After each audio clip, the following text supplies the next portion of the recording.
Yeah. Hey, I think, should we get started? 9:31.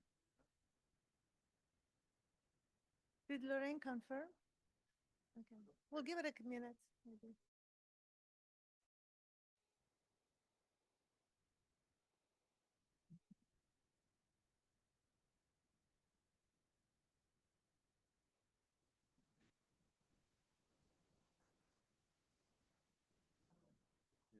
Here she comes.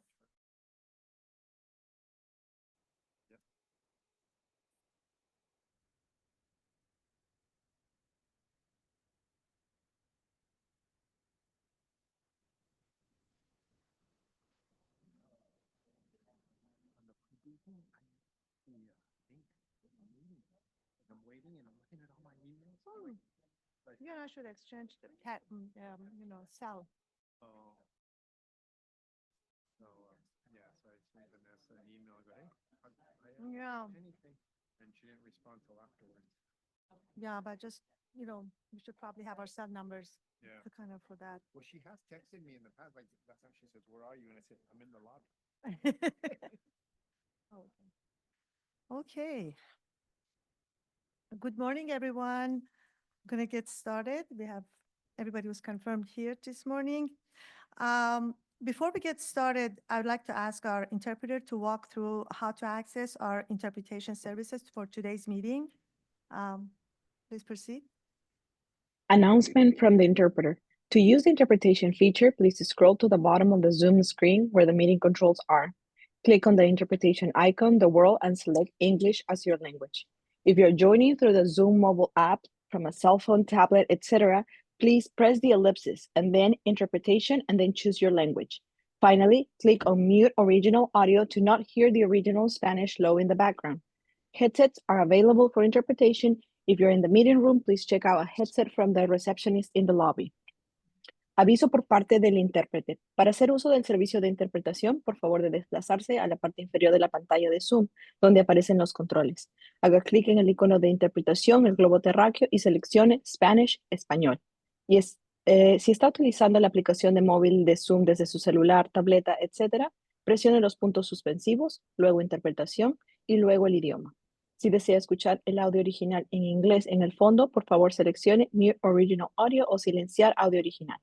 Contamos con auriculares disponibles para el servicio de interpretación. Si se encuentra en la sala de la reunión, por favor pedir auriculares con la recepcionista en el vestíbulo. Gracias. Thank you. Thank you. And at this time, I'd like to take a moment to acknowledge the land that we call home. The tribal nations of the San Diego region has historically faced injustices. We acknowledge the harmony that existed between the land, nature, and its original peoples, who have since endured displacement, persecution, and systematic oppression. We pay our respect to the unceded territory and homelands of the 18 tribal nations in our region, the most in any country, in any county in the United States. From our cultural groups, the Kumeyaay, the Guieno, Louisiano, Copeño, and the Cahuilla. This land has nourished, healed, protected, and embraced them for many generations in a relationship of balance and harmony. As members of the SANDAG community, we acknowledge this legacy. We aspire to learn from indigenous traditional knowledge and experiences in undoing the injustices of the past. And now, please join me in the Pledge of Allegiance.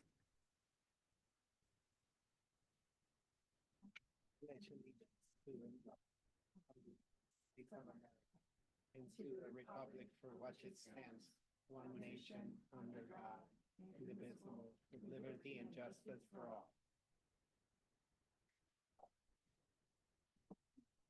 And at this time, I'll now ask our clerk to confirm that we have a quorum with a roll call for attendance. Thank you, Chair. For Biology Environmental, Lorraine Alquist. Present. For CEO Private Sector, Sunny House. Present. Contractor Construction, Jacqueline Appleton Dean. Present. For Finance Budgeting, Chair Babaki. Here. For Licensed Civil Traffic Engineer, Vice Chair Rivera. Present. For Licensed Engineer, Les Hopper. Here. And real estate right-of-way acquisition is vacant, and we do have a quorum this morning. Thank you, Clerk. Okay, so welcome to the January 8th Independent Taxpayer Oversight Committee. Happy New Year, everyone. Before we get started, I also like to thank the staff for their efforts to put this meeting together. And thank you to everyone on the phone and the web for taking the time to join us today. And I also like to welcome our newest member, Jacqueline Appleton. It's wonderful to have you. Your chair has been sitting there empty for a long, long time. And is there anything you'd like to say at this time? Just that I'm excited to be here. Thank you. Thank you so much. Yeah, we just want to welcome Jacqueline Appleton Dean. She was selected by our selection committee on Friday, December 13th, and she does fill the role of professional specializing in management of large-scale construction projects. Her expertise and leadership of large-scale infrastructure projects will be valuable contribution to the work of the ITALK. So we just want to welcome her. Thank you. Wonderful. And yes, and a big Happy New Year to everyone. We're still in that period. Okay, let's quickly talk about how this meeting will work. We'll take in-person public comments followed by virtual public comments. If you're a member of the public here in the room, please submit an in-person request. And then if you're on virtual, please continue to raise your virtual hands at the right time. I want to make sure that everyone knows that public participation is possible in person and via Zoom as well. I'll now ask SANDAG's financial analyst, Vanessa Leon, to provide a quick reminder on how member comments will work. Thank you, Chair Babaki. We will take both in-person and virtual public comments, as noted in the cover page of today's meeting agenda, in addition to emailing comments. The public may also provide live comments during today's meeting. In order to provide live comments, you can join today's Zoom meeting through the link or by dialing one of the numbers from your phone that are provided on the cover page of today's meeting agenda. Join the meeting by clicking on the Join Webinar link provided in the confirmation email you'll receive upon registering. When public comments are called for an item, on the Zoom platform, click on the raise hand icon on the Zoom toolbar. The clerk will call on you by the name you provide. If you are participating by phone, press *9. The clerk will call on you by the last 3 digits of your phone number. The instructions for providing live comments are also on the bottom of the cover page of today's meeting agenda, which can be accessed from the homepage of SANDAG's website at www.sandag.org. All comments, whether emailed or live, will be made a part of today's meeting record. Thank you. Thank you, Vanessa. So are there any public comments? Thank you, Chair. We do not have any public comments at this time. Okay, so are there any member comments? No member comments. Okay, so at this time, I'd like to ask SANDAG's Chief Executive Officer, Mario Arza, to please give us an update. Hi, well, Happy New Year and welcome, Jacqueline. It's great seeing you here. I think we still have one more ITALK member to go, Yes. so we'll continue with the work in the search and putting out there. You know, a couple of things. You could see that the board room looks a little bit different. This is a piece of the reality as we're moving forward with our physical move. It's scheduled for the months of February and March. If all goes on target. So you will be seeing each time the temporary, add-ons that we have here going on. So that's one, and apologize for any inconvenience that they may bring in. I think there's going to be some important subjects in the coming or in this new year that we will be having to discuss. Among them is, there's been a projection update that we're going to be having on our TransNet revenues. So our finance team will look into that in detail and go and report to the board. But we are expecting a slight decrease on the projections of the revenues, and that means also on TDA. So that means money that we send to the transit agencies, but also money for capital projects. So nothing to be scared of. It's the normal pendulum that we go through and other agencies are going through. And it's 2 to 3%, but we'll let our chief financial officer and her team come and provide those updates once they have the more substantial calculations done. On the, something that is going to be important is on the airport transit connection, we will be coming in with some updates during this year. But I think where we want to be having some solid conversations, and iTalk is going to be crucial, is like on the airport connection project, we have an immediate need, which is to provide better transit service to the airport, and we have to address that need. And Terminal 1, the new Terminal 1 will be coming in line shortly, I think this year. So we need to be working with the transit agencies, with the airport, on providing a robust transit service today and looking at the short term and still keep seeing at the longer term. But we do need to be, we can't just lose focus by looking 10 years from now and not taking care of the issues that we have right now. So the team is going to be eventually coming to the board, to Transportation Committee, to iTalk to provide updates, but it will be showing those tier approaches. And that's applicable in many of the transportation needs in San Diego. So that's going to be something else that we should be thinking and looking into it, as well as, you know, the transits, the rapids on transit and managed lanes concepts.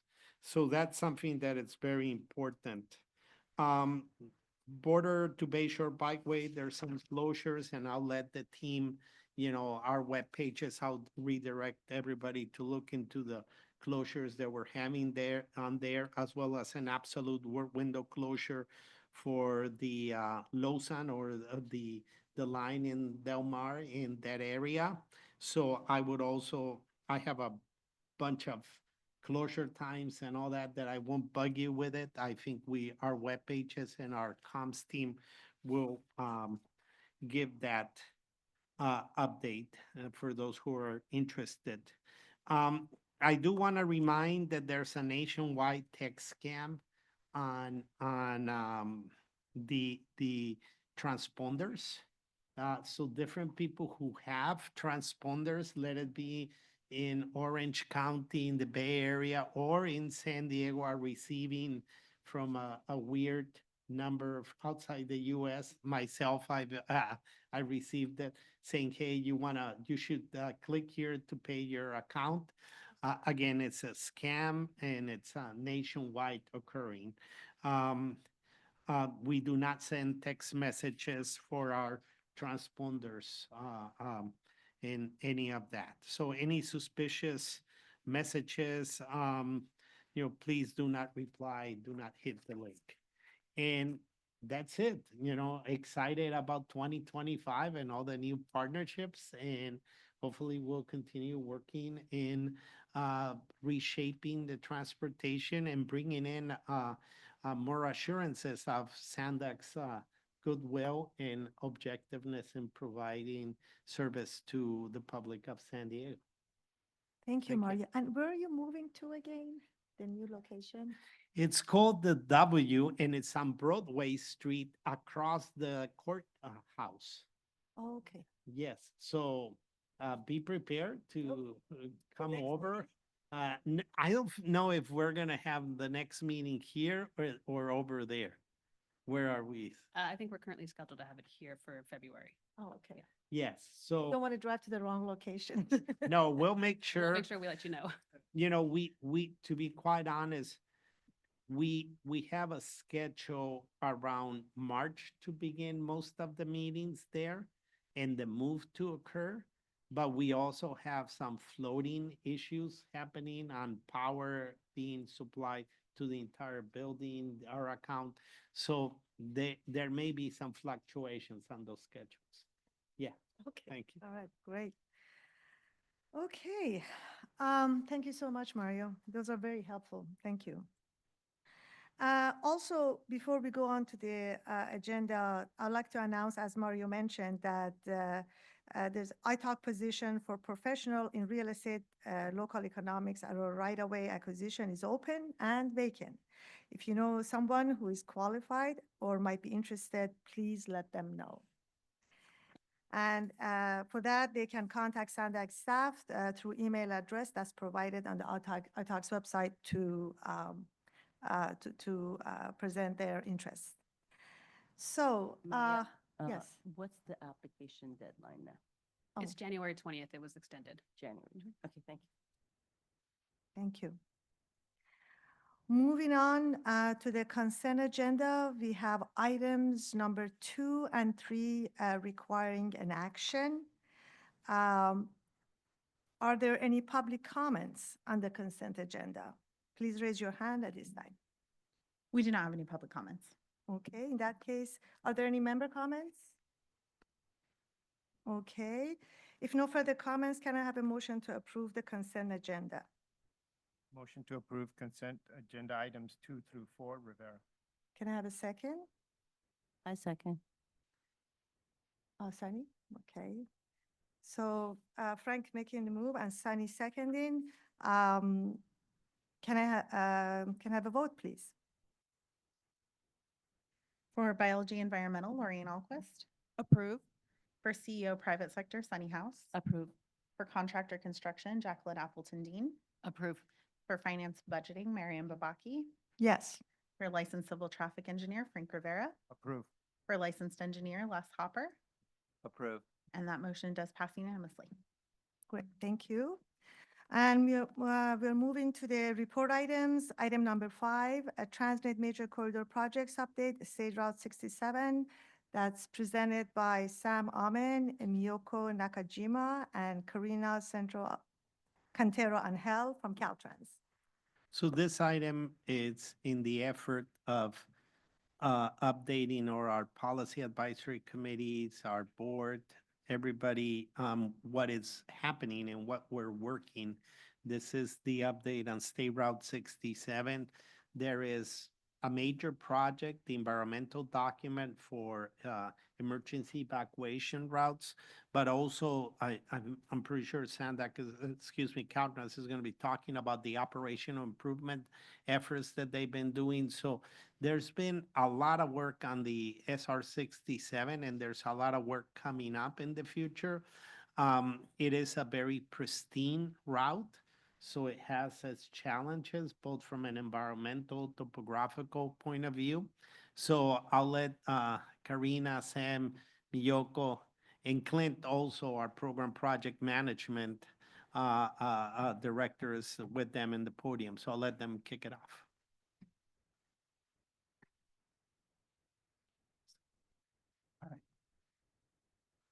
Good morning. Good morning, San Diego Independent Taxpayer Oversight Committee. It's refreshing to see some familiar faces. My name is Sam Aman. I'm the Design Division Chief for Caltrans District 11. And I work with SANDAG team to carry out projects. Our team covers most of the rural area in San Diego. That's including State Route 67, State Route 75, and 163. Today, my team will present an update on detail and progress schedule on the State Highway 67 improvement project. The Route 67 connect Ramona, Lakeside, cities of Poway, Santee, El Cajon, and tribal nations. The transportation network in the area includes 67, State Route 78, County Road, pedestrian and equestrian trail, and bike infrastructure. Emergency evacuation is a shared responsibility between the Sheriff, Office of Emergency, CAL FIRE, CHP, and Caltrans. preparation for emergency response, it's ongoing task and take many forms. The major one we always do is EOC, Emergency Operations Center. We also participate with a county lead response preparation, and we always prepare for fire season all year long. Caltrans and SANDAG are critical transportation partner on those communities, and but they are not the only one. It's a shared responsibility. I would like to introduce Mayoko Nakajima. She's a project manager, and also Karina Contreras Angel. She's a design manager for the corridor. They can walk us through the presentation. So take it from here. Good morning. For those of you who are not familiar with State Route 67, the corridor starts at Interstate 8 and ends in Ramona at the junction of State Route 78, 10th Street, which is approximately 24 miles long. On the southern end, it is a freeway up until Mapleview Street, where it becomes a conventional highway all the way to Ramona. In the last 10 years, Caltrans has invested over $60 million in transportation improvements within the corridor and nearby communities. These are a combination of safety, operational, maintenance projects, all with an eye on evacuation. Some of the recent work includes adding centerline channelizers, upgrading barriers, widening of the Highland Valley Dye Road intersection, installing and connecting broadband, replacing high-friction surface treatment, adding accessibility to sidewalk and crosswalks, rehabilitating culverts, and installing changeable message signs and closed-circuit monitoring. These projects have benefited the public by reducing head-on and serious injury collisions, increasing night visibility, and informing motorists of upcoming roadway conditions and delays. In the next 6 years, Caltrans and SANDAG will be spending $37.5 million on additional transportation improvements such as roadway and culvert rehabilitation, the must-see grade intersection, and bus rapid transit projects. Caltrans is constantly working on improving safety and evacuation readiness. For example, Caltrans will shortly begin to widen shoulders 3 to 4 feet between south of Ellie Lane to Chaparral Way. When completed, it will be a much-needed improvement towards the goal of evacuating communities along the corridor. Now, moving to the project we're here to discuss. The SR 67 Highway Improvements Project is located between Mapleview Street and Highland Valley Dye Road. The project is approximately 16 miles long. The purpose of the SR 67 Highway Improvements Project is to improve the safe and efficient movement of people and goods utilizing various modes of travel and emergencies such as evacuations. The project has evolved to include the evacuation needs of the residents living along the route. This chart shows what we have accomplished with procuring funding, planning environmental and technical studies, and outreach. This project is in TransNet's major corridor voter-approved program, and action was provided by this board to proceed with environmental and design. The board has funded $18.5 million for technical studies, with $3.4 million of TransNet funds, $4 million SB1 LPP funds, and $11.1 million of RSTP funds. $30 million has been funded for design with STIP-RIP funds. Caltrans started preliminary studies and public scoping meetings. We developed a draft evacuation plan recommendations report and 3 build alternatives using input from the public scoping meetings. CEQA and NEPA will guide the Caltrans decisions that follow. Both the 2021 regional plan and the 2022 San Vicente Comprehensive Multimodal Corridor Plan include this project, and Caltrans has incorporated various elements that were considered a must for the community, including recreational improvements, active transportation, and wildlife crossings to all 3 alternatives. And now I'll pass this presentation over to Karina, the design manager, who will provide more details on the progress of this report. Good morning. People experience increased travel times and overall delays during everyday highway operations. However, This condition is exacerbated during emergencies such as wildfires due to a lack of temporary evacuation capacity. In addition, multimodal infrastructure is lacking despite the public demand for bus, bicycle, and pedestrian accommodations. The existing highway also limits the movement of recreational users and wildlife, including many endangered wildlife species. State Route 67 is a destination for hiking, biking, and recreational, creating insufficient parking, few dedicated crossings, and limited trail network connectivity. There are no existing dedicated crossings for wildlife within the project limits. So far in 2025, we continue to study the alternatives analysis. By the summer of 2026, we expect to have the draft project report and the draft environmental document, sending it for public hearing in the fall of 2026. By summer 2027, we expect to have the final environmental document, having the alternative selection and the final project report to begin design by 2027. The current configuration of 67 is a combination of 2 to 4 lanes limited by mountains, valleys, and private property. In red, as shown in the picture, we have 2-lane facilities, 1 lane in each direction with some paved median and centerline channelizers. In yellow, we have 3-lane facilities which vary which directions has 2 lanes, some paved median and centerline channelizers. In green, we have a 4-lane facilities, 2 lanes in each direction with paved median and a section with concrete barrier west of the San Vicente Reservoir. As you can see, having the number of lanes constantly change creates bottlenecks, and it's at these locations where evacuation improvements is a must. This configuration is considered the no-build alternative with no proposed improvements and to maintain existing conditions. Moving on to the 3 build alternatives. Right now, when we have first responders evacuate communities for different emergency situations, the lanes are changed to create 1 to 3 lanes in the southbound direction and 1 lane in the northbound direction. As you can see in the first picture, a 2-lane facility, there isn't enough shoulder to be used as an additional lane. However, the need is to have 4 southbound lanes for evacuation between Highland Valley and Poway Road and 3 southbound lanes between Poway Road and Mapleview Street, always having a northbound lane maintained at all times for emergency response vehicles between Mapleview and Highland Valley Road.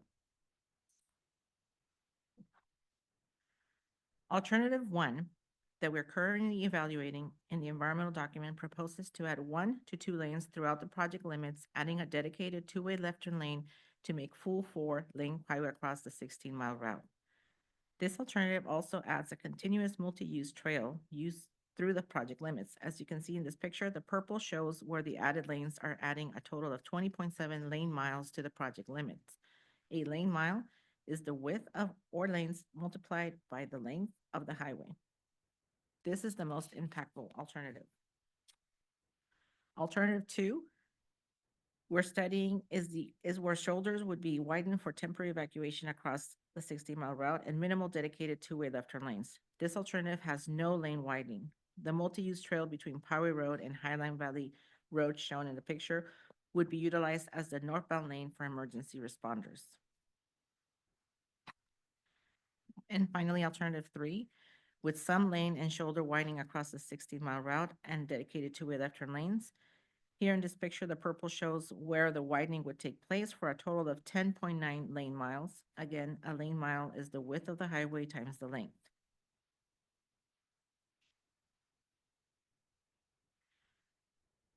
The similarities between the alternatives are all of them meet the evacuation performance goals, requiring 4 southbound evacuation lanes between Highway and Highland Valley and Poway Road, 3 southbound evacuation lanes between Poway and Mapleview, and having 1 northbound lane throughout the whole project limits. The differences are alternative 1 is the largest environmental and community footprint. It may require vehicle miles travel mitigation, and it's the most expensive. Alternative 2 is the smallest environmental and community footprint, will provide wider shoulders, not likely to require BMT mitigation, and is the least expensive. Alternative 3 is a blend of alternative 1 and 2. It may require VMT mitigation, and the cost is in between. These are some of the considerations environmental review is considering as I speak, and we can't predetermine or appear to predetermine an outcome.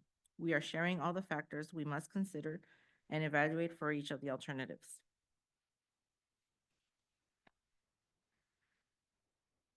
So far, we have completed preliminary design plans, traffic forecasting modeling volumes, final node study report, paleontology study, and field surveys for biological studies. In the next 6 to 12 months, we will be focusing on the draft evacuation analysis and making it final, receiving the draft geotechnical report, the bridge advanced planning study, traffic studies, biological and wildlife movement, and all the rest of the environmental studies. Our next steps in the environmental phase of this project is to finalize and submit the draft emergency response analysis, as I mentioned previously, and all the ones that are listed here. That is it. Thank you. If you have any questions. Any questions from the members? Oh, I have a question. You mentioned the trail, and that it can be used for maybe emergency purposes also. What is it a paved trail? Is it you said they call it a multi-use trail. What does that look like? What's the width? Is it right adjacent to the road? So far, it's at least 10 feet away from the edge of shoulder, so it would be 20 feet away from the edge of travelway, and its purpose is for all use, pedestrians, horses, and bicycles. However, it will support the load of emergency vehicles, so a fire truck, an ambulance, or police, they will be closing in order for them to use it. And how wide is it? 14 feet. I think fire departments for the fire trucks usually require 16 feet, at least when I deal with them. So just just something from where the world I come from. The current lane widths for any of our facility are 12 feet, and it's being used by the fire truck currently. Okay, But just- we will definitely have the fire chief information as we move you along. may want to check with them. I know that in my world, they require us 16 feet, so. Okay. I have a question. Yes. Thank you for the presentation. Can you describe some of the challenges that you're having with the various alternatives in a little bit more detail?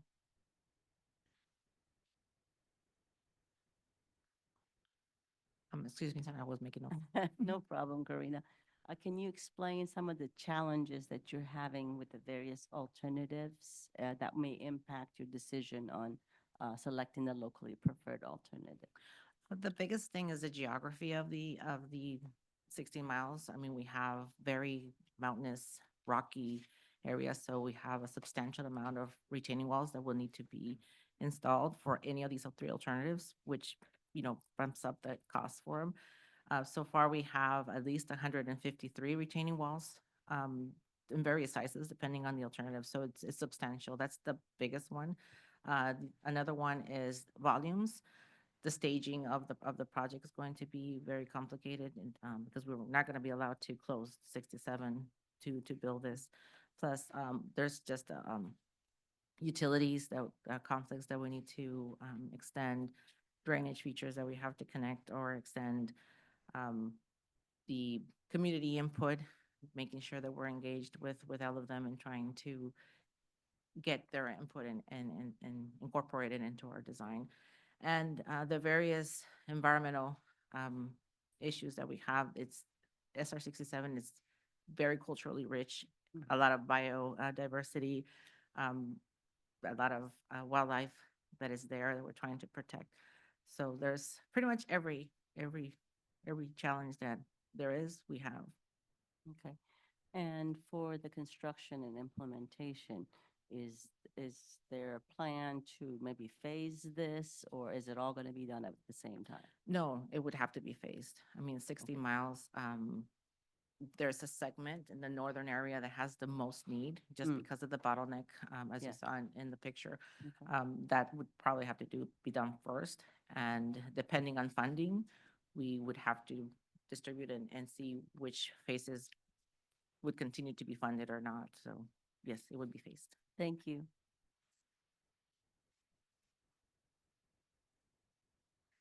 Okay, who wants to go next?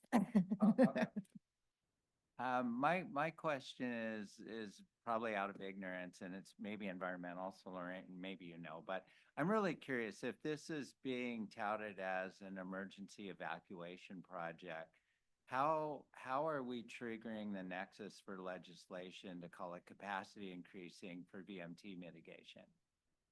I don't understand the legislation, but how are we triggering that for an emergency project? Yay, somebody knows. So I want to introduce Tracy, our Deputy Director of Environmental.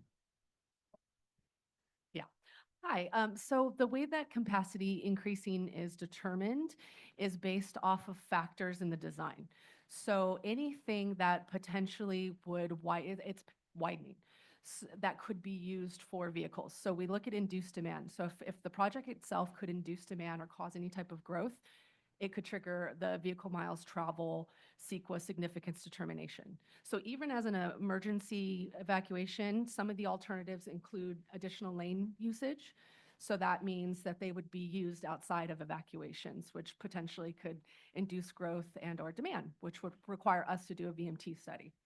So even if it's evacuation, if there's an alternative that has lane widening, VMT studies have to occur. That seems kind of fuzzy, but. Anytime there's going to be a additional lane mileage, regardless of the purpose for additional lane mileage, we have to study VMT. Doesn't necessarily mean it's going to increase, but we are obligated to look at the potential and determine if there could be a significant impact. So some projects we study it and there's no significant impact, no big deal. Some projects we go, okay, it's going to induce demand, therefore we must, make a significance determination for CEQA and potentially come up with avoidance, minimization, and mitigation.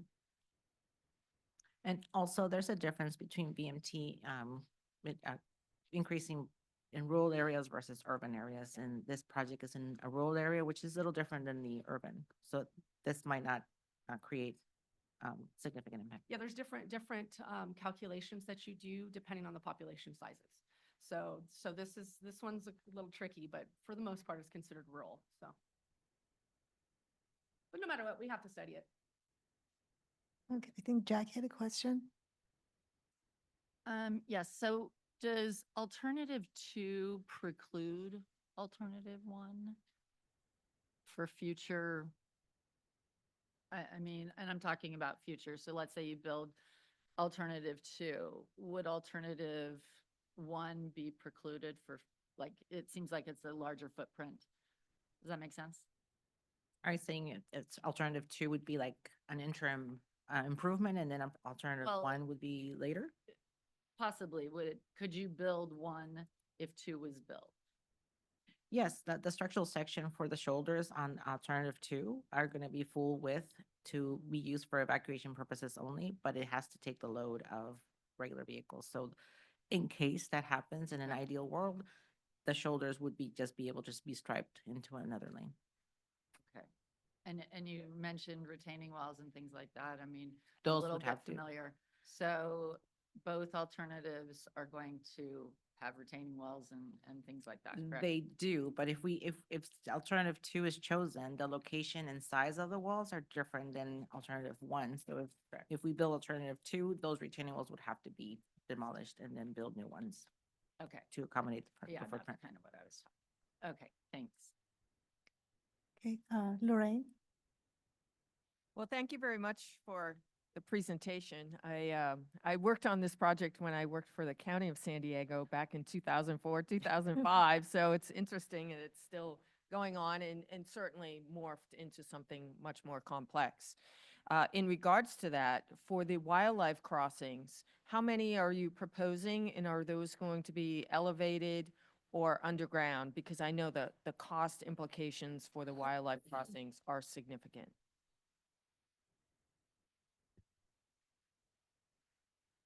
Hi, that hasn't been determined yet. We're part of the process is doing pretty comprehensive wildlife connectivity studies to determine not only the locations, but the quantities and the type.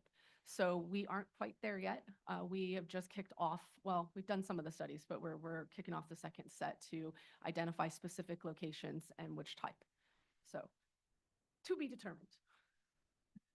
I just want to add that this is probably the first corridor we look at the wildlife as a corridor, as a whole corridor 67.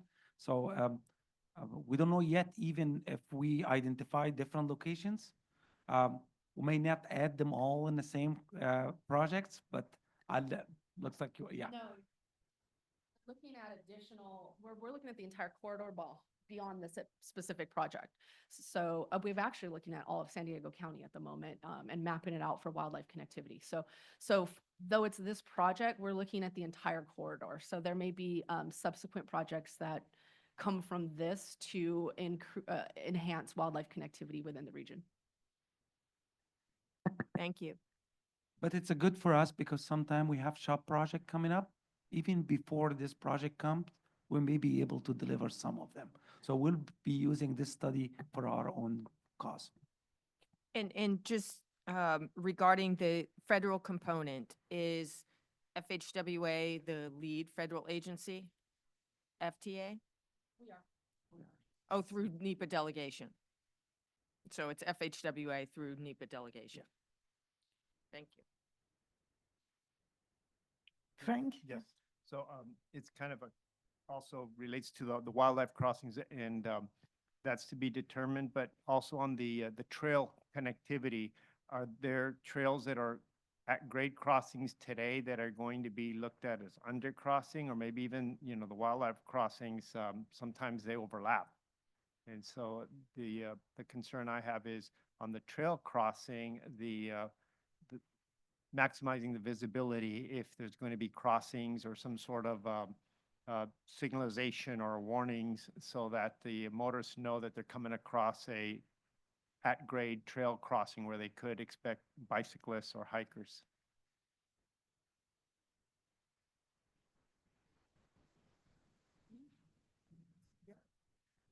I can take it, it's fine. Yes, so we're looking at the corridor as a whole. We're doing a one fix for all. So we're not gonna miss any kind of connectivity for any mode of transportation. Thank you. Any other questions? I have a couple of follow-up questions.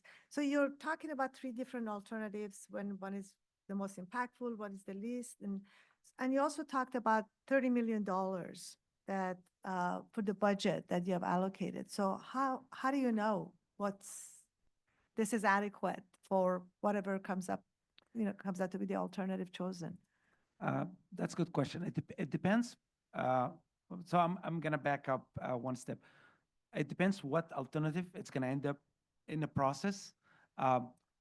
Such a corridor, 16 miles, it's gonna be split to a different phrasing for construction based on logical termini and independent utilities. We know that's gonna happen.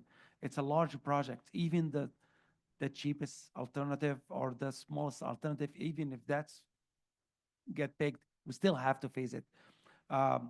So at part of the process of environmental, once we identify those phasing, we're gonna have a cost estimate for each one of them. So yes, $30 million probably we're not gonna fund the whole thing. So once we reach that point, we can come back and tell you, hey, this is the phasing for each phase, and this is the cost for each phase. Like phase one, design is gonna cost this much, right of way, construction, and we're gonna split for each of those phases. So yes, 30 million, it's probably, I cannot tell. It depends which alternative we're talking about and if it's gonna fund one whole phase or not. So that's gonna be determined. So you're using this 30 million kind of like a placeholder at this time to We're not using the 30 million, it's placed probably, yeah, we're not using the 30 million for design yet. We're still in environmental. Okay. So okay. I think the follow-up question is, does the design phase need to be shown that it's funded to get to a final environmental document? And I think, or it doesn't. Okay. It doesn't. Okay. So that opens the conversation of maybe looking and redirecting or whatever, and that's something that we can have a further discussion in the future. And just to clarify, the STIP funds for design doesn't start until 28, so we do have time. The STIP funds for design, they don't start until FY 28. So once they get more information in the environmental, we'll start to have that discussion on whether or not more funds are needed or how we would phase it out. That brings up another question. Are there funding available, grants and things like that for emergency types of projects like you're doing? Does SANDAG know or anybody? The question is there funds available for an emergency Yeah, situation? some kind of a That is federal not the grant. role of the MPO. Mhm. That is the role of the department. They have the shop and then they have director's orders. So they do have a very robust contingency for emergency situations. Right. But that's not the role of SANDAG. That will be Caltrans. They're the owner operator of the route. So what I was asking was more about like at the federal level, when you're looking at grants and types of funding available, is there something available for emergency funding? We're Whether hunting it's for, there are sometimes categories for emergency evacuations. But let's be honest, if we can get us an answer right now, what's the cost of the next phase? How do we know what to apply for? And that has been my challenge here at SANDAG, that we go and apply and get stuff. And then guess what? It's the phase that we got, the grant wasn't fully funded, and then we're scrambling to figure out the total cost. Gotcha. So I think it's good to go and pursue grants, but the right time when to pursue them, so we know what we're asking for, right? We That's need to good. know if we want a Ferrari or a Chevy Chevette. Yeah. No, I understand we're early in the environmental and we Yeah. need to have more information, but Yeah. it's good that there might be other There will be a sources available. possibility, yeah. Okay, thank you. And did Sabrina go away? Just, it was a follow-up question to Les's about VMT and significant impact. How do you determine the significant impact? Just for my education, this is a kind of a new thing for me at least, so. Sure. So Senate Bill 743 was passed 2013, and it set the standard to start looking at induced demand vehicle miles traveled. Well, it gave us an option, but OPR decided that was the path, and Caltrans did as well. And luckily for us, OPR came up with a pile of guidance, which then we created our own. And any increase in vehicle miles traveled and induced demand is considered at this point significant impact. There's two different ways that we study depending on the type of project. We can do an induced demand analysis, or we can use a calculator that has been created to look at the numbers. This is a complex project, so we wouldn't use the calculator. We're using a variety of travel demand models so that we can look at it. And then there's a different lens you put on it if it's rural. Rural has a little bit more leeway. So the way that you look, or the way that you assess the travel demand models is a little different whenever it's rural. So your numbers are a little different. So you usually don't see the same significant increase. But it isn't as clean cut as some of the other environmental studies in the sense of 1 + 1 = 2. It's a little different because there's growth that's taken into consideration, population size, travel numbers, traffic numbers, all that good stuff. So basically at this time, it's any increase that we see when we run those models, it's considered significant. Now, you do get specific little numbers that come out of that help us determine the quantity of mitigation you need. So it could be what we call significant, but the numbers are quite small. So we could add project features or other things to get those numbers back down to 0, or some form of mitigation that's pretty simple. Other times those numbers are quite big, and then the mitigation then has to match that. A project like this, the anticipation is that we will probably not see big VMT numbers. At least that's not what it looks like at this stage, but also to be determined as we're getting through that. But that's the kind of gist of it. Okay. All right. Sure, of course. Okay, while you're up there, I have one more. So I've worked on a number of linear projects in my career, and I'm just curious, is the 18 million for the tech studies what's been expended so far, or is that what's anticipated to finalize? Because it seems like there's still studies to be done. And that seems really high to me for tech studies, or is that because of the rural area or? That's not our total. That's everything in this phase. So it's a combination of environmental design, everybody who's doing Oh, this got it. initial work. Okay. Yeah, it's like, okay. we're not, you are correct. We are not spending 18 million for environmental. Okay, good. The end product is a project report, the environmental document, but and that's including a lot of technical studies about the retaining walls and other things, and also permit to enter. There is a lot of right of way activities. It's 16 miles in the rural area that we didn't touch for years, so it's a little bit not simple. And I can tell you on the environmental front, this is a rather complex environmental clearance process. We are doing the full gambit of studies. We're going to have to do formal Section 7 for biology, as well as some formal stuff at the state level. We also have the state and federal compliance and approvals for cultural. We have greenhouse gas, energy, noise, you name it on the environmental front. Every type of water study that you can think of as well. So in terms of environmental, we're doing just about every study we can. And we have so many special status and threatened and endangered species in the area that we have a ton of surveys. So this, for us, this is a good one, but we are, it is complex environmentally, so. That's okay. This is a wonderful, robust conversation, so it's good. Any other comments, questions? Okay, well, thank you all for being here and answering all of our questions. Very interesting. Good luck. We look forward to hearing from you again. This is wonderful. Chair, I'm Thank you. sorry, before we move on to the next item, we didn't take public comment on this one. Okay. I just want to get, if anybody online would like to comment on this item, please do raise your hand now. And I don't see any. Thank you. Okay, thank you. Thank you so much. Thank you. Okay, we'll move on to item number 6, 2025 Regional Transportation Improvement Program, Amendment number 1, and is presented by Richard Ratcliffe. Richard, please.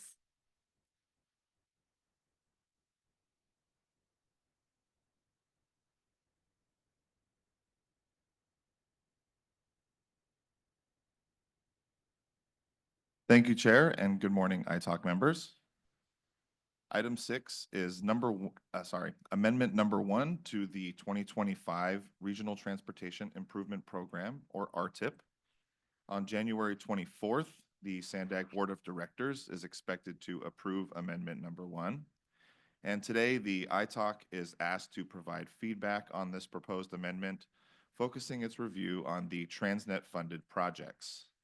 Amendment number 1 is a regular quarterly RTIP amendment, and it is the first amendment to the recently adopted 2025 RTIP. It's being processed to accommodate changes to projects requested by SANDAG, Caltrans, and several local agencies. Attachment 1, beginning on page 230 of today's agenda, is the summary of changes report showing the prior and revised project costs, the cost difference, and the percent change in each project. The table has been sorted in descending order by the absolute value of the change in dollars. And some key changes in this amendment include, at the time of the posting, there was showing a removal of 285 million of TIFIA funding from V11. And I just wanted to state for the record that since the posting of the meeting agenda, we have added local funds to the project to offset that, what was previously showing as a decrease. And the Transportation Committee report reflects that update and will show the change to the project as a revision between fund sources and not a decrease to the funding. There was also one new project added, Escondido 59, for the Escondido General Plan Amendments and Environmental Review. This was added as part of the V10 group listing. And then as I mentioned previously, there were other programming updates requested by some of the local agencies. One more note on attachment 1, there's a typo on the second page that I noticed for project IB21. The values in the total program before and cost difference columns are switched as there was no increase or decrease to this project. The change was strictly just a revision to the fiscal years in which the funding was programmed. The correction there has also been reflected in the TC report. And then on attachment 2, which begins on page 233, you can find the additional detail for the changes proposed in this amendment, specifically for the projects funded with TransNet. Each of the project tables lists TransNet at the top, followed by any other funding programmed on the project. These tables will also provide TransNet subtotals and other funding subtotals to show you how much TransNet and other funds are programmed. And then finally, attachment 3 summarizes the TransNet eligibility requirements analysis for Amendment 1. And that concludes my report. I'm happy to take any comments or questions. Thank you, Richard. Are there any public comments? We have no public comments on this item. Okay, member comments? Yes, Sunny? Hi, Richard. So in your report, you drop a really big bomb saying TIFIA 200 and what is it? 285 million is gone, but no explanation. It'd be nice to have that, the why, for future reports, because I think even for ITALK or board members, to just say it dropped, where did it go? Did it get used by other projects? So could you explain the circumstances behind that? Sure, yeah, I'll try my best. So basically what happened was at the time that we were preparing this item for ITALK, it was a little uncertain what the local funds were going to be to replace the TIFIA funding, but we have since sorted that out. And since the amendment was still out for public review, we were able to make the change and have it reflected in the TC report. Maybe I can expand. Okay. Okay. Thank you. Okay. Somebody.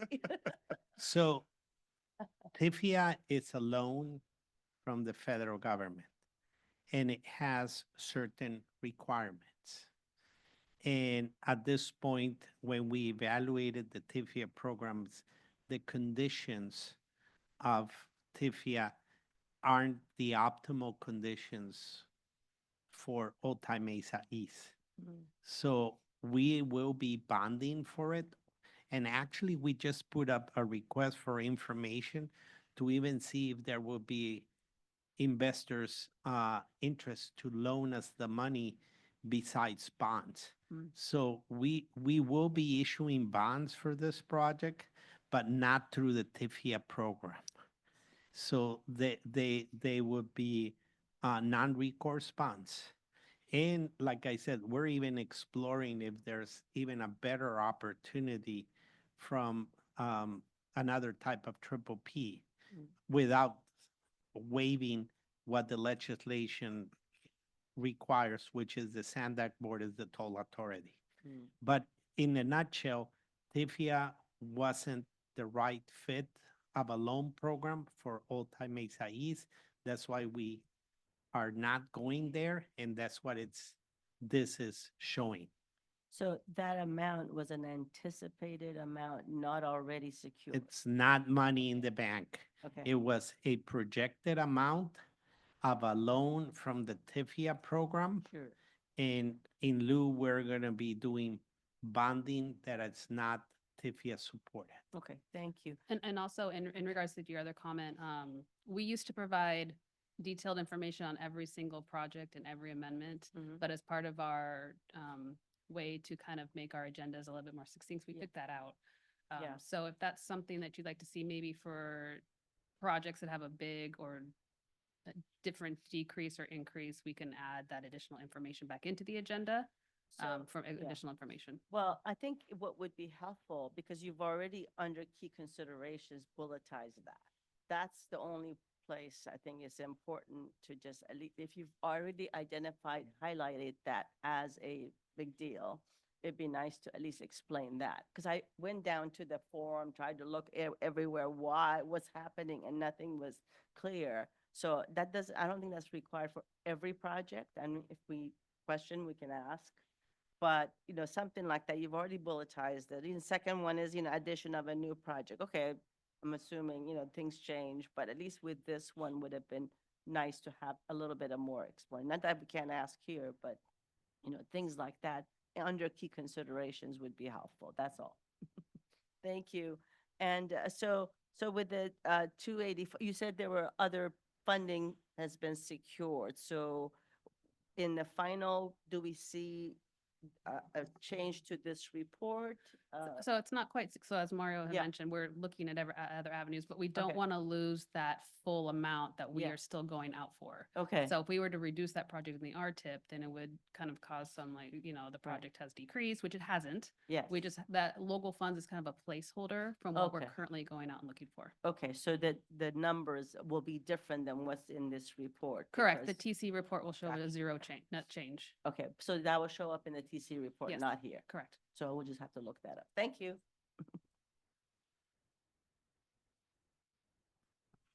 Any other comments, questions?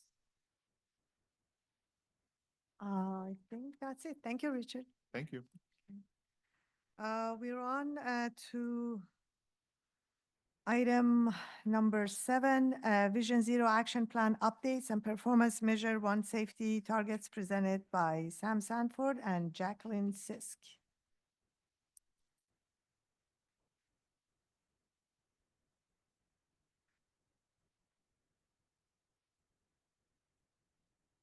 Good morning, Chair and ITALK members, and Happy New Year. My name is Sam Sanford, and I'm joined with my colleague Jacqueline Sisk. We're 2 planners from the regional planning team here to provide an information update on an item on regional safety. It's really a 2-part presentation. Jacqueline's going to talk through a regional planning effort to develop a Vision Zero action plan, and then I'm going to step through how we're implementing that plan through an annual process of setting targets and how that process has already started implementing changes. Before we jump into the content of this item, though, I do want to step back a little bit and talk about how we got here. So this item is actually an action item from the 2021 Triennial Performance Audit for TransNet. It's item 13, which directed SANDAG to consider and then develop a regional safety plan. After that Triennial Performance Audit was released, ITALK developed a subcommittee on regional safety and worked with staff to identify best practices from other regional planning agencies, peer agencies across the nation. We took that information that evolved into a board resolution, direction to seek funding. We were successful in obtaining a grant from USDOT and soliciting and getting a consultant on board, 1.25 years of work, and now we're here today after that starting in about 2022 to today, the culmination of that project. And in a future ITALK meeting, you'll also see the completion of yet another Triennial Performance Audit recommendation. So with that, I will turn it over to Jacqueline to introduce the plan and the work that went in to develop it. Thank you, Sam. We'll start off with this first slide here. On the next few slides, I want to highlight some of the work products that we brought to ITALK in previous presentations. As you may remember, SANDAG created a centralized safety data dashboard, which you see on the screen there. SANDAG took publicly accessible statewide integrated traffic record system and improved the location accuracy of them. And we put them all into this interactive dashboard so that local agency staff have one source that they can find information at. On this slide, with the help of our consultant team, we developed 2 safety products, the first one being the Safety Focus Network. The key element of this network is that concentration of crashes. It identifies 54% of fatal and serious injury crashes that occur on just 6% of our roadway network. This is exclusive of access-controlled freeways, but it does include all local roads and rural highways. The second network is the Systemic Safety Network. The Systemic Safety Network is a proactive risk-based approach. It is recommended by Federal Highway Administration, and it identifies locations that have not experienced those severe crashes, concentrations, but are recommended areas for safety improvements.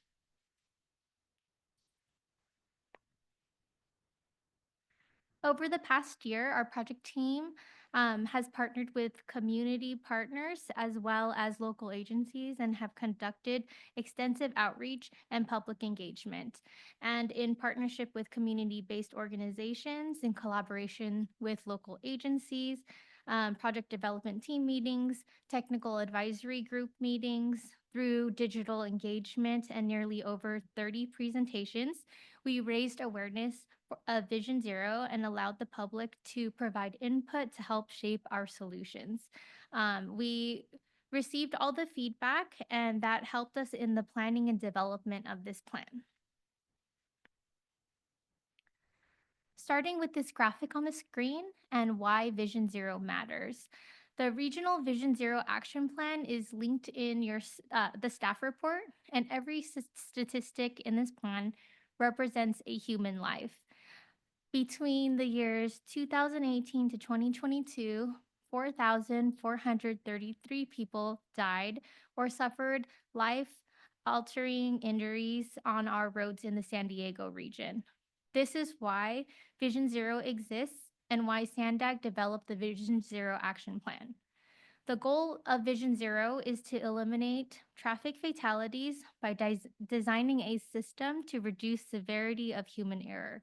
We know that mistakes are inevitable, but fatalities don't have to be. By prioritizing safety, Vision Zero not only expands mobility options, but also enhances health and quality of life. On the screen is an overview of the plan highlights. So you'll see chapters 1 through 4. They really get into detail, and this is the outline that is provided on the screen.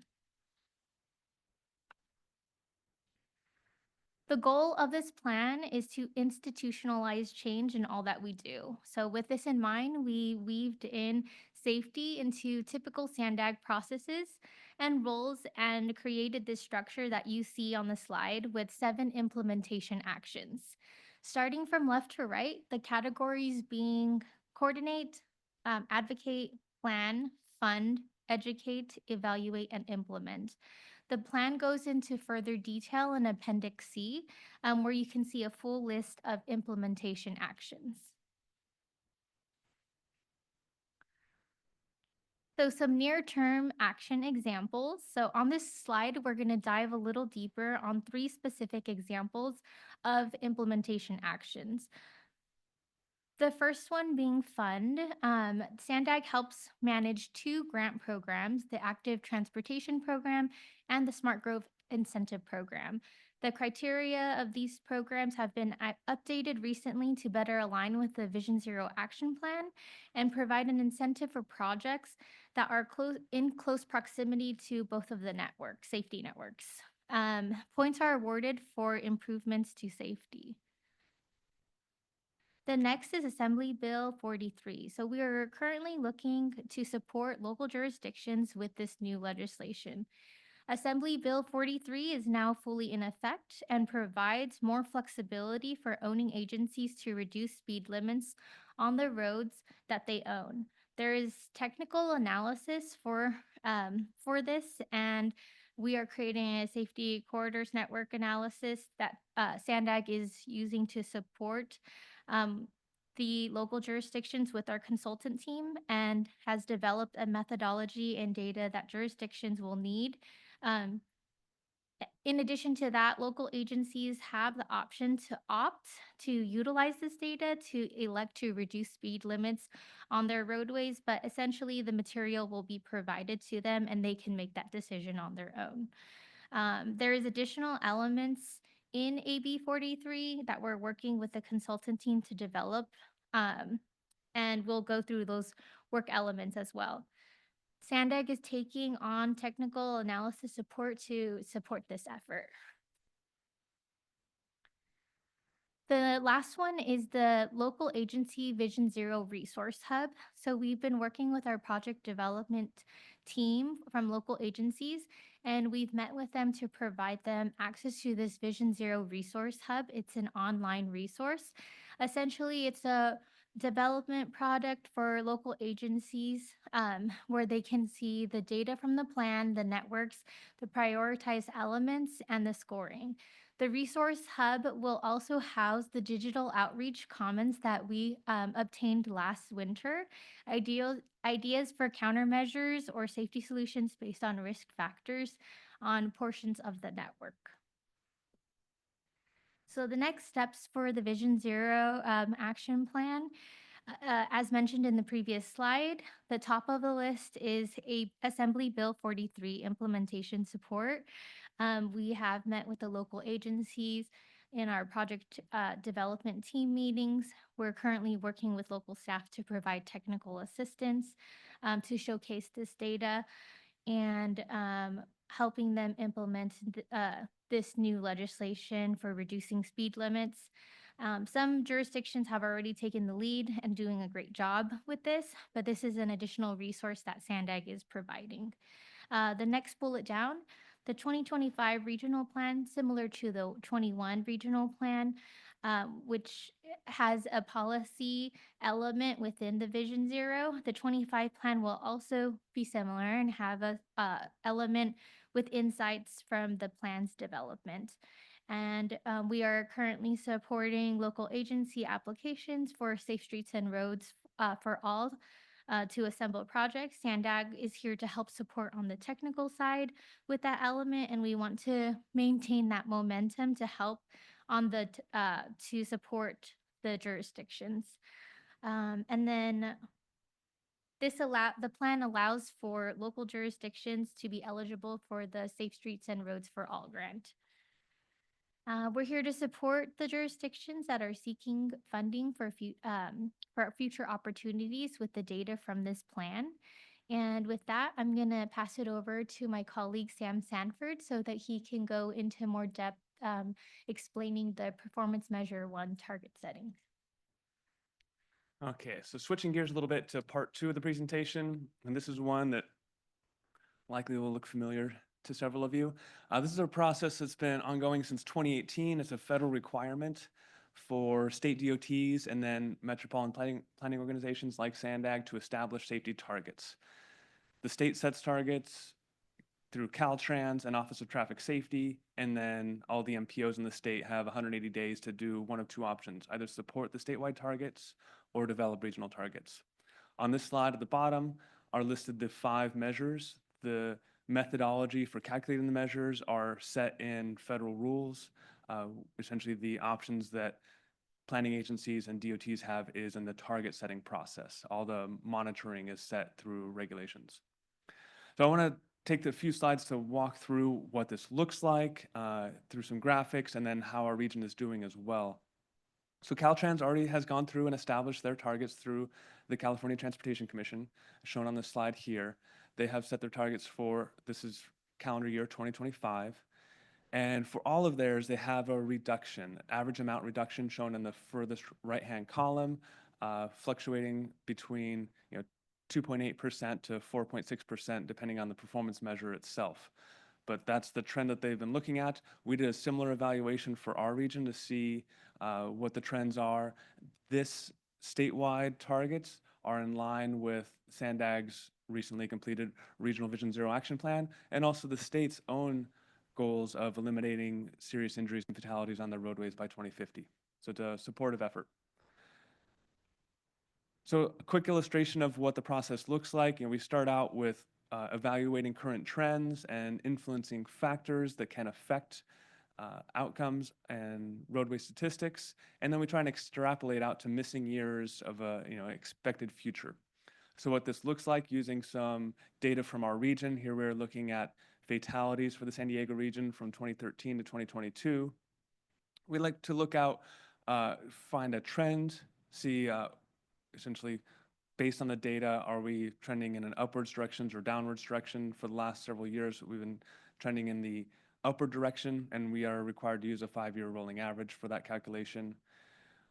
We look out multiple years. So in this illustration, we have these ovals looking out to 2027, looking out multiple years to have a more significant information to share on project selection, project development, and then back calculating to the 2025 target, which is what has to be established. But you'll notice there's a gap, a large one. For, in this case, we have 2 years where we do not have data, but yet we have to set a target for 2025. So we have to extrapolate that out. So we develop, using the influencing factors and trends, a high and low range of where we anticipate these values to be in the future, and then use that to establish targets. So that's kind of a high-level illustration of the process. I do want to just spend a minute quickly talking about these influencing factors I've mentioned a few times. So we look at how the traveling public can be affected through large-scale changes. So projects completed are very significant and important, but larger things such as regulations, new laws, those affect the entire traveling public and can have a more significant change in a shorter period of time. So earlier was mentioned the speed management regulation, Assembly Bill 43 is one that we anticipate having a improvement in safety. Similar intersection visibility regulation on Assembly Bill 413 that has been getting a lot of news lately about prohibitions on parking near marked or unmarked crosswalks. Other bills like SB 960 on shop projects and including more complete streets elements, and those are just a short list. We do look at other factors such as demographics, mode share, if there's changes between driving versus active transportation or transit, vehicle fleets, the age of vehicles because they have different safety features as they are newer, electric vehicles being heavier and autonomous vehicles having other safety features as well, and ultimately the economy. As the economy increases, there's generally more traffic as well. So these are all things that we work through as we go through the process. This Caltrans led the target setting development this year, brought in all these factors. SANDAG did a similar approach looking through these very similar outcomes from those efforts. So what does this look like for our region specifically? The next 5 slides have the data and trends for our region. So for fatalities, this is a slightly larger version of the slide I showed before, but it has the trend line. Unfortunately, it has been increasing. Preliminary data from 2023 and 2024 do show that we anticipate a reduction for those years. And that's part of what's influencing that 2025 target to be a reduction as well. For fatalities, when we normalize it by the amount of driving that is happening on our roads or vehicle miles traveled, that it's a much more flat line. When you're looking at the blue 5-year rolling average, switching to serious injuries in blue, and we see again a slight increase over the years with the 5-year rolling average. And then when we normalize it by the amount of travel, it stays a slight increase. The 5th and final measure looks at all the vulnerable users, what we consider vulnerable users. Those are people who are either walking, pedestrians, or riding a bicycle. Either their serious injury or fatal results from crashes are all summarized here, and this has been trending upward on the annual and on the 5-year rolling average. So that's the process we look at. At this point, the state's targets are in alignment with SANDAG's Regional Vision Zero Action Plan. Bringing these two together, these parts A and B of the presentation, really one of the key highlights is this new Regional Vision Zero Action Plan makes all local jurisdictions eligible for implementation dollars. So the same funding source that funded this work, Safe Streets and Roads for All, is $1 billion a year.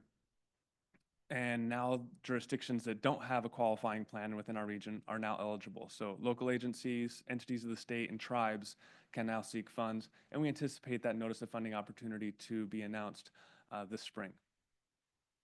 And that concludes our report, and we're happy to take any comments or questions. Thank you, Sam. Thank you, Jacqueline. Are there any public comments? Thank you, Chair. We have no public comments. Okay, member comments? Frank?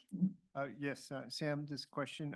On the local agencies, you made a comment that they've been participating.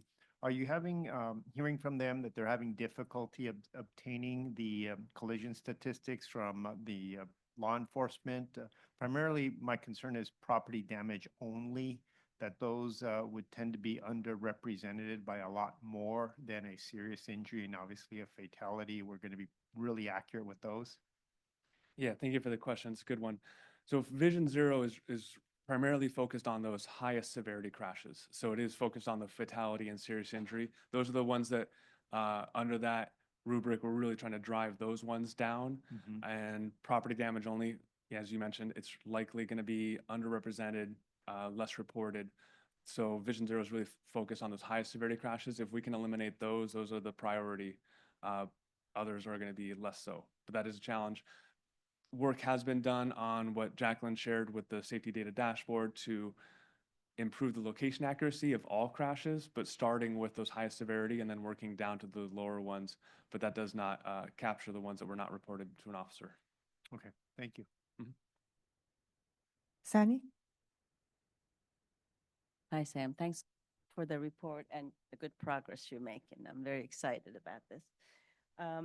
So as far as your target setting, you haven't made a decision yet, is that correct? The recommendation will be going to Transportation Committee to support the statewide targets for calendar year 2025. Okay, that makes sense. Okay. But as far as really the full program and SANDAG's role, knowing that a lot of local jurisdictions are involved, what do you see your role as far as implementation of this plan? How does that work? So the plan itself has an appendix with implementation actions, and those really get into areas of policy, education, outreach, changes that SANDAG can make internally, more education process internal to SANDAG and externally. Those are the pieces we looked at. Where we did find other recommendations from the review we did with ITALK Safety Subcommittee, best practices from other MPOs, we brought those in as well. And then also our consultant team had a similar effort where they were able to bring some ideas in. So the projects themselves are not getting into, Main Street and Broadway, make a certain improvement. That's to the jurisdictions, they're going to find those. The aim is to provide the technical assistance so jurisdictions can use that safety focus network or the systemic safety network to identify those locations that are going to be the highest and best use of those finite resources to improve safety. And so SANDAG's taking that role and helping along those lines. Some jurisdictions already have the capacity and are doing a wonderful job. We're trying to help so the entire region has that capacity. So that's where I would like to focus on is how will you motivate those jurisdictions that don't have this type of a program to actually take advantage of this and get involved. Every jurisdiction now is, lacking resources. They have a lot of other things on their plates. So how would this really be effective? I think we have a couple different strategies for that. One is we'll be standing up a Vision Zero task force quarterly. So that will be an opportunity, a forum where professionals and advocates and others can come together and share some of it can be wins that they can share for others to learn from because, time is limited and the ability to showcase these things can be challenging to find, but also a safe place also for people to share challenges. We have this idea, but it's not working out in our venue. Have others experienced something similar? That's an area where we want to have, quick sharing of information with local jurisdictions. Other approaches that we have is we're providing data so it's easier for local jurisdictions to use. The dashboard being one good example. They know unless a jurisdiction already has data and they're off and doing their own work wonderfully, if they are more limited on time, they can go to this one resource and get the information, download it, and use it how they want. So that's just, we're saving them time and making it easier for them to get to that project development. There's another tool that we have for local agencies that has all the data from this planning exercise. So it has, the 3,000 public comments that we received, all the analysis, because we heard from jurisdictions that there's multiple paths to developing projects. Some jurisdictions like hearing from their constituents, and that information goes into their reports when they go to council and seek either funding or permission to seek funding. Others just need the data, and that's how they proceed. So depending on the avenue that they take, we set up a resource hub that they can access and get to that data and develop those reports so they can go forward and seek permission for funds. Okay. Is there a possibility or any thoughts to incentivizing or encouraging these jurisdictions to even, participate more by maybe recognizing, awarding or something, as far as safest city to drive in or something, and even maybe working with your local professional organizations to add safety award recognition or something like that? That might be helpful to get people, more of like a creative competition.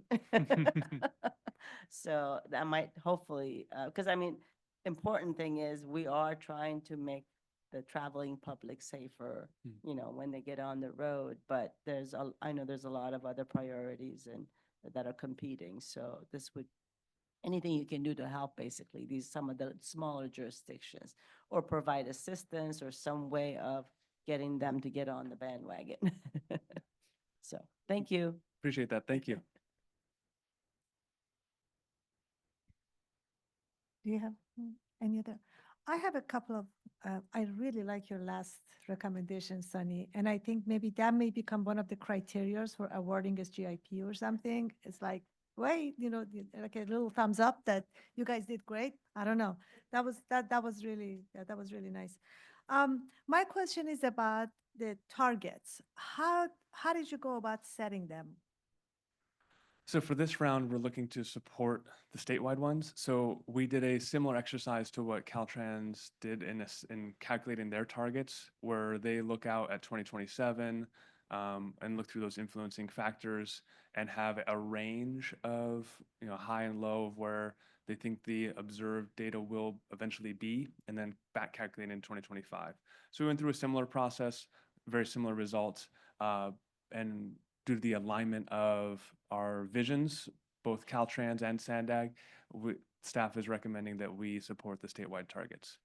They seem very small. Yeah. 2.8%, 3%. It's just, that's why I'm saying like it's so big. Yeah. Yeah. And I understand change doesn't happen quick, but I think you have a very, very good tool, and that's AB 43. And that is an excellent tool. And I think the last time you had a presentation where we had your statistics are like speak for themselves. They're fantastic. Where I think you said it was 80% of fatal accidents happen because of speeding. I mean, there was a direct relationship between speeding and pedestrian fatality. It was just remarkable to just like look at that. So that and AB 43, which by the way, I think it's I know they passed it last year, but it took them a long time to get it into, I don't know, writing it, something just really bureaucratic that stopped it from being implemented. But I think they are there right now where it can be. Yes, now it is fully implemented and can be applied. Okay. So I think maybe we can, look at higher targets. just and again, AB 43, recognizing height. So based on your own statistics are so directly related, maybe we can, and with the incentives that we're talking about and education, that we might be able to do better. So Vision Zero Task Force you just talked about, how do you reach out to the jurisdictions, or do the jurisdictions reach out to you? How does that work? So we haven't had our first meeting yet, but we will here shortly. We're still in the development of establishing this group, and it'll be kind of a non-Brown Act quarterly meeting. And we had two groups that helped inform the development of the Regional Vision Zero Action Plan. One was a technical advisory group, which was multidisciplinary, had school districts, first responders, local jurisdictions, transit operators.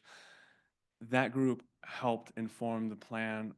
It was kind of a best practice from Federal Highway Administration. They really recommended having a group like this that to inform that process. And at the same time, on a parallel track, we had a local agency project development team, and that had representatives from every city and the county as well. And we just broke those up into north, south, east, west to be a smaller group each time we met. to be able to have, good conversations about the content of the plan, decisions to be made, and outputs that were coming from the plan. So those two groups will be kind of our first draw to let them know when the task force is convening. And from there, we'll spread the word additionally to others as requested.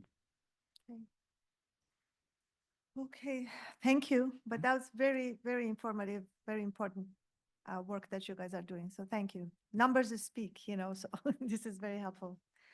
Any other comments? Yes, I just have Jacqueline. one. So as you move forward, how are we able to get our hands on how, we're doing as a, as a region?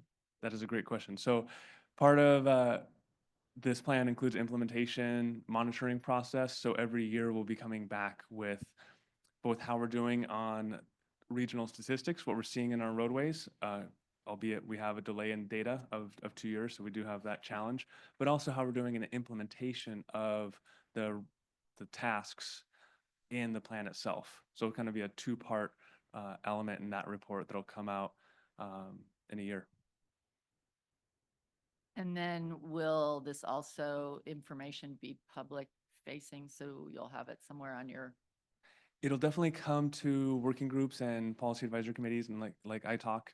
Don't know if it'll be on the website, but it will be on the agendas for different groups. Okay, thanks. Okay, no, nothing else? No other comment. Thank you so much. Very, very informative. Okay, well, that concludes all the report items on the agenda. The next ITALK meeting is scheduled for Wednesday, February 12th at 9:30 a.m. at this location for now. And thank you so much. We'll see you all next time. I'm going to use this.